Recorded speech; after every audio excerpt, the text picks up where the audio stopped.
করছি গ্রামীণফোন আজকের সংবাদপত্রে। দর্শক মণ্ডলী, আমাদের সঙ্গে রয়েছেন নিরাপত্তা বিশ্লেষক brigadier general of Sakhawat Hossain. Sakhawat ভাই, আপনাকে স্বাগত জানাচ্ছি স্টুডিওতে। তো আপনার কাছ থেকে আমরা শুনবো, দেখে নিই। অবশ্যই নারায়ণগঞ্জ নির্বাচন আলোচনা থাকবে, তো আমি আগে দেখে নিই কোথায় কি ঘটেছে। দৈনিক ইত্তেফাকের শিরোনাম হচ্ছে ভালোবাসায় এতটা পথ, ৬৪ বছরের ইত্তেফাক, গার্মেন্ট কারখানা বন্ধে ট্রেড ইউনিয়নের দায় রয়েছে। মানব জীবনে নারায়ণগঞ্জবাসী উপযুক্ত জবাব দিয়েছে বলেছেন প্রধানমন্ত্রী। আর মিষ্টি নিয়ে সাখাওয়াতের বাসায় আইভি খেলেন নাস্তা। আমাদের সময় আস্থা ফেরাবে নাসির নির্বাচন, আইভির জয়ের নেপথ্যে। সকালের খবর, নারায়ণগঞ্জবাসী উন্নয়ন ধারাবাহিকতার গুরুত্ব বুঝেছে, শ্রমিকদের নামে এবার মামলার হিড়িক। জয় দিয়ে নির্বাচনটা ফেয়ার, ফলটা আনফেয়ার, বিএনপির মূল্যায়ন। নাসির জয়ে ফুরফুরে আওয়ামী লীগ। মানব কণ্ঠ, এমন নির্বাচন দেখেনি কেউ, উন্নয়ন আর ক্লিন ইমেজের প্রার্থীর রসায়নে বড় জয়। ইনকিলাব, পাহাড়ে অশান্তির আগুন, পোশাক খাতের ক্ষতির পেছনে অদৃশ্য শক্তি আছে, তুফাইল। ভোরের কাগজ, হতবাক বিএনপি, আওয়ামী লীগের উল্লাস, সিংগাইরে সোনার গ্রাম। দিনকাল, শিশু হত্যা নির্যাতন বাড়ছে, 174টির মধ্যে 144 কেন্দ্রের ফলাফল সিট দেওয়া হয়নি, এজেন্ডে রিজভি। দৈনিক সংগ্রাম, পার্বত্য চট্টগ্রামকে বিচ্ছিন্ন করতে একটি মহল ষড়যন্ত্র করছে, বিচার বিভাগীয় তদন্ত দাবি বিএনপির। নারায়ণগঞ্জ নির্বাচন, করতোয়া উন্নয়নের গুরুত্ব বুঝেছে নারায়ণগঞ্জবাসী, প্রধানমন্ত্রী। লিবীয় বিমান ছিনতাইকারীদের আত্মসমর্পণ, যাত্রীরা মুক্ত। The Independent, relocate ICT by December 31st। National Express, basic to get taka 26 billion recap fund. Dhaka Tribune, what NCC wins means for L. আমি আলোচনা যাওয়ার আগে আপনি দৃষ্টি আকর্ষণ করব, বিশেষ করে আপনি খবরের কাগজের মানুষ না, হালে অবশ্য আপনি হয়ে গেছেন। দৈনিক ইত্তেফাকের ৬৪তম জন্মদিন বলতে পারেন। এটা বিশাল সময়, দীর্ঘ সময় ধরে ইত্তেফাক কি করে আসছে। আর ইত্তেফাকের ইতিহাস মানে বাঙালির ইতিহাস, আপনি কিভাবে দেখেন? না, আমি প্রথমে তো অভিনন্দন জানাই ইত্তেফাক গ্রুপকে। ইত্তেফাকের যে পত্রিকা, আমি পত্রিকার লোক না হলেও তো পত্রিকা তো পড়তাম। আমি বলেছি আপনি পত্রিকা হয়েছে। না, মানে পত্রিকা পড়তাম। আর ইত্তেফাকের তো একটা বিরাট ঐতিহ্য আছে। এটা তো একটা, আমি মনে করি ইত্তেফাক সংবাদপত্র একটা ইনস্টিটিউশন। কারণ আপনাদের অনেকেই কিন্তু ইত্তেফাক থেকেই, আমার দীর্ঘ সময় কেটেছে, যারা এই মানে বাংলা পত্রিকার সাথে জড়িত বেশিরভাগই, এমনকি ইংলিশ পত্রিকাতেও অনেকে, এখন যারা ইংরেজি পত্রিকা আসেন তারা ইত্তেফাক থেকে আসেন, সিনিয়র যারা।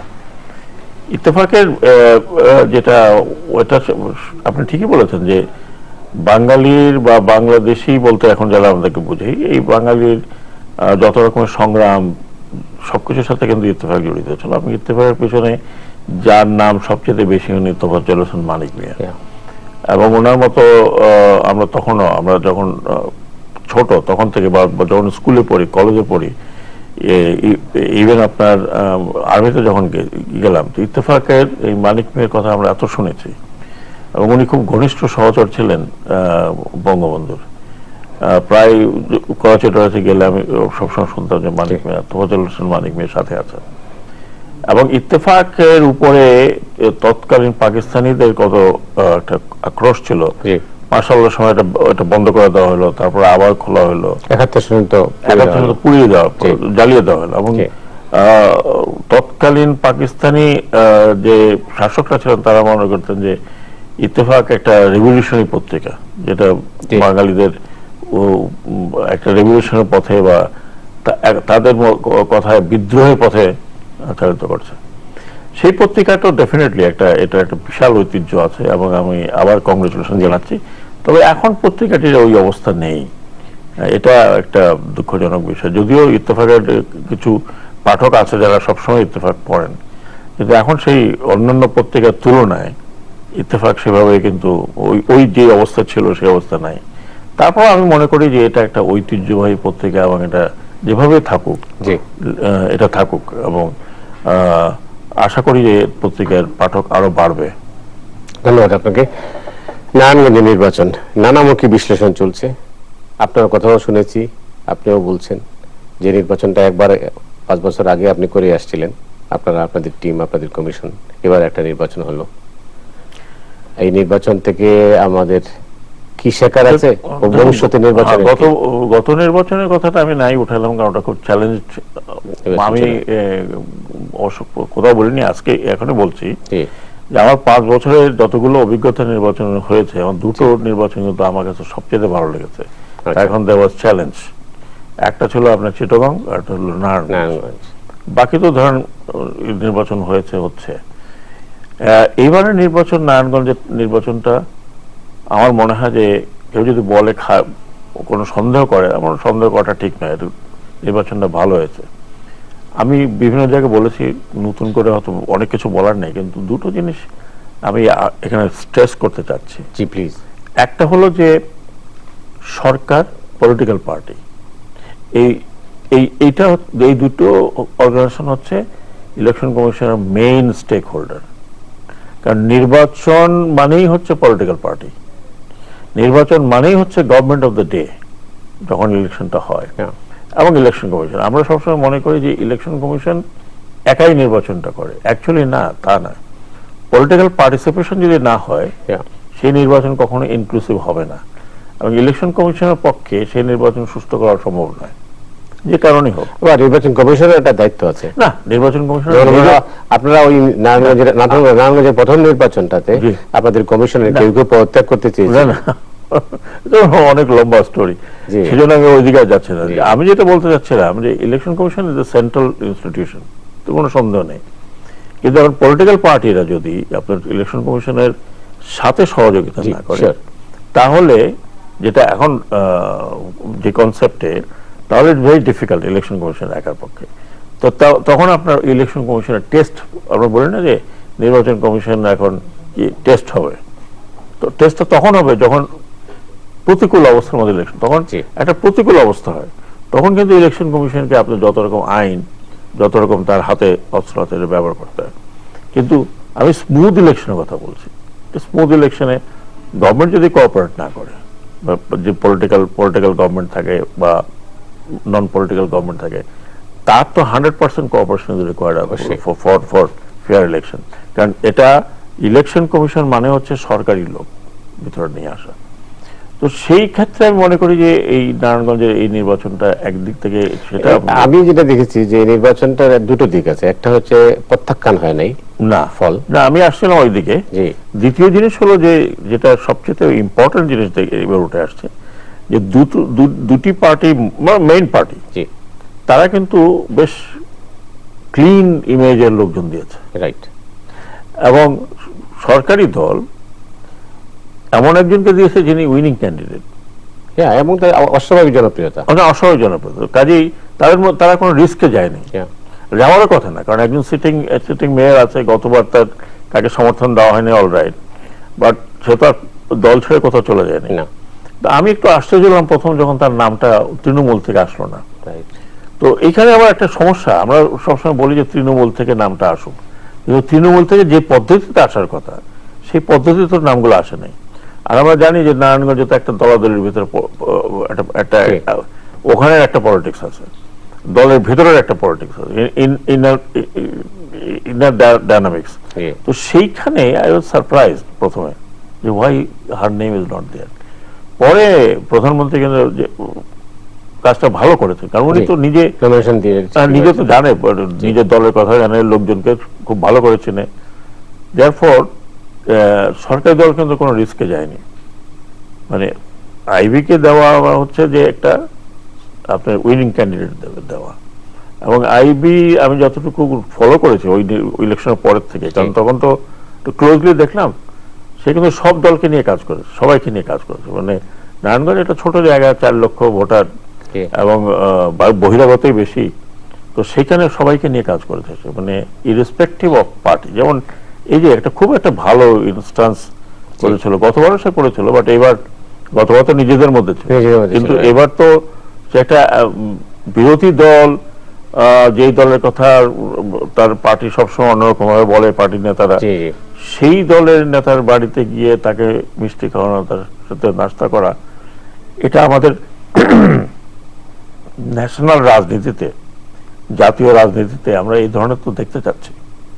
তো কাজেই এই যে ছোট ছোট কতগুলো জিনিস, ইলেকশন তো ভালো হয়েছে, কোনো সন্দেহ নেই, সুপার ইলেকশন হয়েছে, মানে যেরকম হওয়ার কথা। এতে যে মানুষের যে অ্যাসপারেশনটা বাড়লো, যে ধরুন গতবার যে ইলেকশন ভোট দেওয়া যায় এবং মানুষ যে ভোট দিতে চায়, এই যে এই 66% লোকে যে ভোট দিতে গেছে, এটা তো একটা মানুষের যে আমি ভোট দিলাম, এটাতে এই যে উৎসবের কথা বলা হচ্ছে, উৎসবটা কি? উৎসবটা হচ্ছে যারা ফার্স্ট টাইম ভোটার, আমি দেখলাম কতগুলো ইয়াং ছেলে মেয়েরা বলছে যে এটা ঈদের চেয়ে বেশি উৎসব। এই যে তার ভোট দেওয়ার একটা স্পৃহা, মানুষ যে ভোট দিতে চায়, সেটাকে যখন আপনি আটকায় রাখেন, তখন আপনি যত কথাই বলেন, এই জিনিসটা কিন্তু নেগেটিভলি দেওয়া হয়। এটা না, এই গত নির্বাচনের পরে আমি বিরোধী বিএনপি যে কিছু মন্তব্য আমি দেখেছি, আমি এই মন্তব্যটাকে আমি মনে করি যে এটা একদম অপসংস্কৃতি মন্তব্য। কারণ তার যিনি প্রার্থী তিনি কিন্তু এই ধরনের কোনো মন্তব্য করেন না, এবং সর্বতভাবে বলা হচ্ছে everybody is saying that election ভালো হয়েছে। এখন গণার মধ্যে দুই এক জায়গায় গলতি হলেও হতে পারে, আই ডোন্ট নো। হ্যাঁ, কিন্তু যদি আপনি আবার একটা দেখেন যে গণার মধ্যে যদি ভুল হয়, তাহলে 12 জন কাউন্সিলর আর 27 12 জন কিন্তু তাদের সমর্থিত, বিএনপি সমর্থিত, 11 জন সরকারি দল সমর্থিত। কাউন্সিলর বেশি, কাউন্সিলর কথা বলছি, কাউন্সিলর তো ইম্পর্টেন্ট, মানে তারা তো একেবারে মানে গলি গলির মধ্যে ভোটটা নিয়ে আসে। তো সেই কারণে আমি বলি যে আমি জানি না এইটাতে পলিটিক্যাল প্লাস পয়েন্ট কি থাকতে পারে। কারণ জনগণের একটা পারসেপশন আছে যে ইলেকশনটা ভালো, পারসেপশন আছে ওখানকার লোকের যে ইলেকশন ভালো হয়েছে, সবাই দেখেছে, এটা ভোটাররা দেখেছে। তারপরে আপনার গণনাতে এত বড় না, ছোট একটা জায়গার ভিতরে কাউন্ট হয়েছে, সেই রকম যদি হতো তাহলে তো তখনই একটা হইচই হতো, তা হয় না। সেটা ঠিক আছে। আরেকটি বড় জিনিস যেটা আমি মনে করি যে আপনি দেখেন বিএনপির ভোট কিন্তু কমেনি। 96,000 ভোট পাওয়া একজন যিনি খুব একটা পরিচিত না রাজনৈতিক মহলে, just because of image, clean ইমেজের কারণে এবং পার্টি সাপোর্টের কারণে, এই দুটা কম্বিনেশনে এতগুলো ভোট পেয়েছে। কাজে এখানে আমাদের যে সংস্কৃতিটা আমি বুঝতে পারি না, আমরা ওভারনাইট তো চেঞ্জ হবে না।